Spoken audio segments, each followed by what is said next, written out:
This year's parade is dedicated to the 40th anniversary of 1984 Blue Star operation, when the Indian Army invaded Sikh's holiest shrine, Golden Temple, with tanks and armored cars and surrounded it for so many days, killing tens of thousands of Sikh pilgrims. So this is also in memory of those who gave their lives for Khalsa Panth. Also, we got to remember Jathedar Kaunke. Jathedar Kaunke, as you all well know, was appointed by the Sarbat Khalsa of 1986 as Jathedar of Akal Takht, and Indian government in 1991 very mercilessly butchered him and killed him. So this is in the memory of Jathedar Kaunke also. Now, before we start the program, I would like to mention that this year marks the 9th anniversary of the foundation of Sikh Coordination Committee.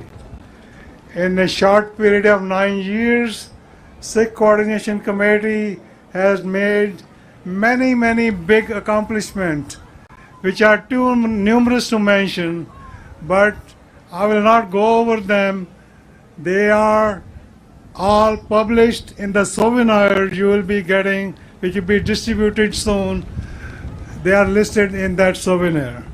I want to congratulate all my colleagues who have worked hard to make this happen, and especially our tireless coordinator, Sardar Himmat Singh. Without his efforts, this parade would not have been possible. Just to remind you, the first parade of National Sikh Day was in 2016. We had a gap of 2 years during COVID, and this is the 7th parade.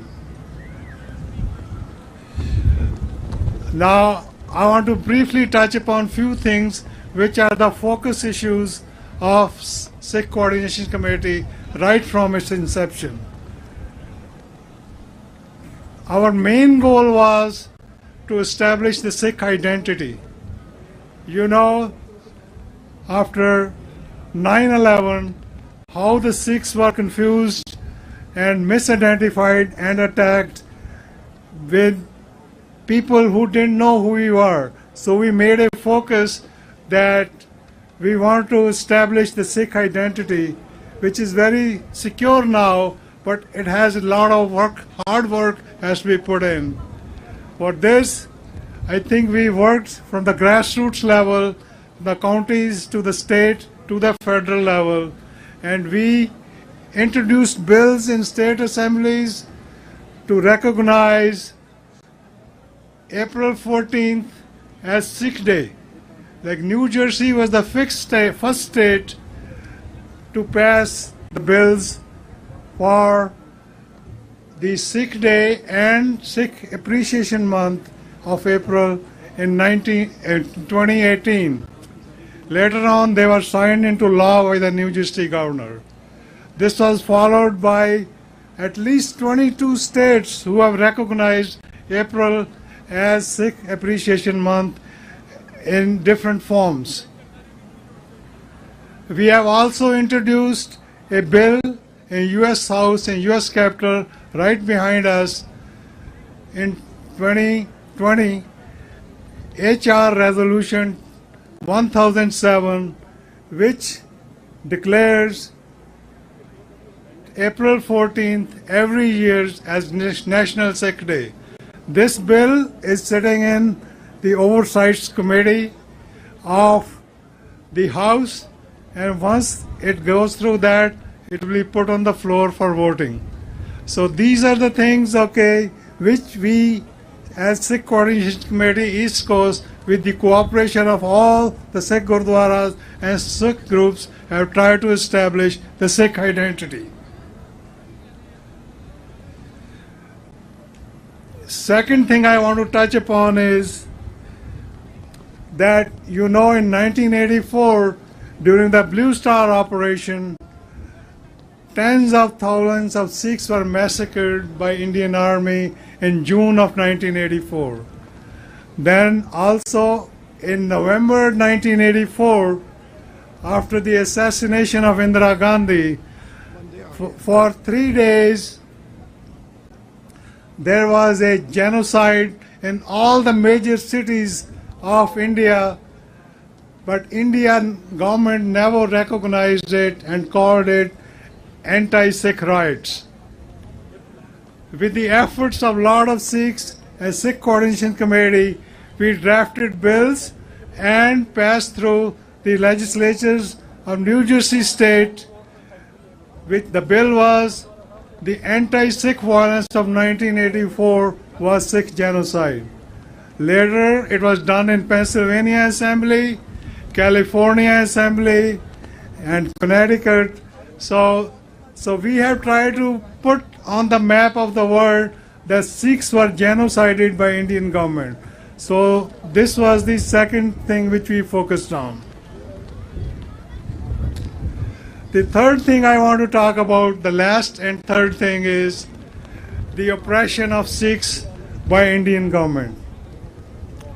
As you know, since 1984 and in the decade of 1990s, tens of thousands of Sikh youth were killed or simply disappeared. And Indian government tried to put a face of the biggest democracy, try to fool the world. Then recently they have exported this kind of terror not only in India but to the overseas also. You have heard about that they have been killing Sikhs all over the world. In last year, in the beginning of the last year, India's National Investigative Agency issued a list of 20 Sikhs which were on their hit list. And they killed Panjwad in Pakistan, Paramjit Singh Panjwad, who was a big general of Sikh movement in 80s. Then they targeted, I'm just going to name a few which you, in England, Gurdev Singh Khanda, and then more recently last year, Hardeep Singh Nijjar in Canada. And also they have put a bounty on the head of the Sikh for Justice leader Gurpratwant Singh Pannu. And this is no secret now. This is all over the world. All the intelligence agencies and leaders of the Western world know about it. Actually, there is a charge sheet against Indian government in the Southern District of Manhattan for threatening to kill Gurpratwant Singh Pannu, and pretty soon that case will start and Indian government will be exposed. So this transnational repression, which Indian government has now admitted themselves, there's a recent news from last week that they have admitted that they did the killings, they have hired killing squads to kill the Sikh independence leaders overseas. And now they are saying we are backing away from them, but don't believe them for anything. Modi government has been totally exposed.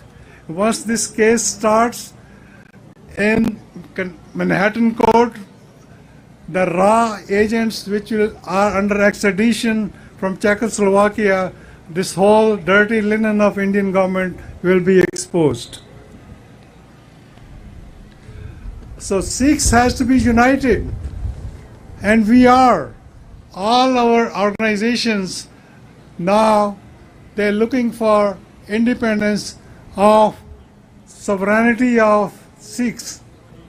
We have no choice. They have left us no choice because they were killing us in Punjab, in India, now they are exported that violence overseas.